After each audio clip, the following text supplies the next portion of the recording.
5 بھی آپ کی امت نہیں پڑھ سکے گی۔ فرمایا پھر جائیے، امام الانبیاء صلی اللہ علیہ وسلم فرماتے ہیں اے موسیٰ کلیم اللہ دل تو کرتا ہے باہر جاؤ تو مجھے دیکھ لے میں تجھے دیکھ لوں، بانا تو یہ تھا تو مجھے دیکھ لے میں تجھے دیکھ لوں، دیکھنے کا مزہ آج کی رات ہے۔ حق نے کہا تو مجھے دیکھ لے میں تجھے دیکھ لوں، تو مجھے دیکھ لے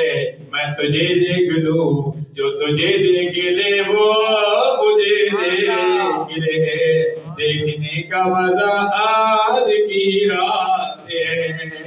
اللہ تبارک و تعالیٰ نے فرمایا اے میرے پیارے حبیب صلی اللہ علیہ وسلم میں بھی جانتا تھا آپ کی امت 50 نمازیں نہیں پڑھ سکے گی، لیکن میں نے آپ کی امت کو بھی بتانا تھا، قیامت تک آنے والے لوگوں کو بھی یہ بتانا تھا کہ میں اس چیز پر قادر ہوں۔ فرمایا میں اس چیز پر قادر ہوں کہ اگر چاہوں تو میں پہلی 5 دے دیتا، 50 اس لیے دیے تاکہ دنیا والوں کو پتہ چلتا ہے کہ قبروں والوں کے وسیلے سے 50 سے 5 نمازیں رہ گئی،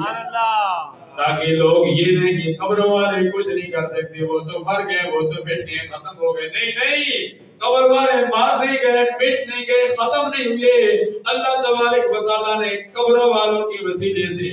حضرت موسیٰ کلیم اللہ کے وسیلے سے، وہ قبر میں تھے، وہ فوت ہو گئے تھے، بعد از وصال اللہ تبارک و تعالیٰ نے موسیٰ کلیم اللہ کے وسیلے سے 50 سے 5 نمازیں کر دی۔ سبحان اللہ۔ یہ ہمارا عقیدہ ہے سنت و جماعت کا سچا عقیدہ ہے کہ قبروں والوں اللہ کے اذن سے بہت کچھ کر سکتے ہیں، ہمارا عقیدہ ہے،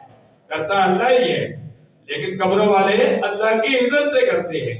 اللہ تو اللہ نے فرمایا اے میرے پیارے حبیب غم نہ کر،